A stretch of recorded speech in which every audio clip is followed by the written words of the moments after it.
आपण पाहत आहात माझा आवाज न्यूज चॅनेल. पाहूयात काही ठळक आणि महत्त्वाच्या घडामोडी.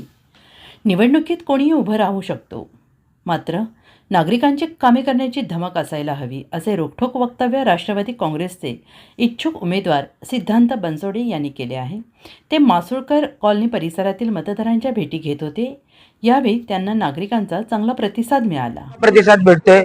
तुम्ही बघत असाल आता इकडचे सगळे आमचे बहिणी, माझे सगळे मित्र परिवार सर्वजण माझ्यासोबत आहेत. त्यामुळे मला खूप चांगला प्रतिसाद भेटतोय. विरोध तर होतच असतो, सगळ्याच ठिकाणी सगळ्यांना विरोध होत असतो. लोकशाही आहे आणि जसं विरोधक म्हणतात की स्थानिक उमेदवार पाहिजे, तसं मी इकडचा स्थानिकच आहे.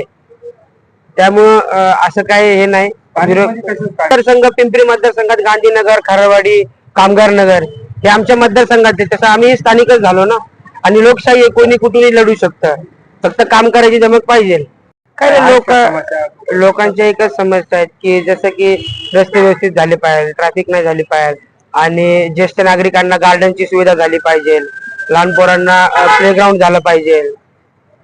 तेच त्यांची ते सगळ्या सुविधा आपण व्यवस्थित करण्याचे त्यांना शब्द दिलाय. मतदारांना काय आवाहन करायला पाहिजे? एकच आवाहन करेल, जे तुमच्यासाठी मधल्या रात्री पण तुमच्यासाठी जे उभा राहणार आहे, जो कॅन्डिडेट तुमचा विकास करणार आहे, त्यालाच तुम्ही मतदान करा. रिपोर्ट माझा आवाज, पिंपरी चिंचवड.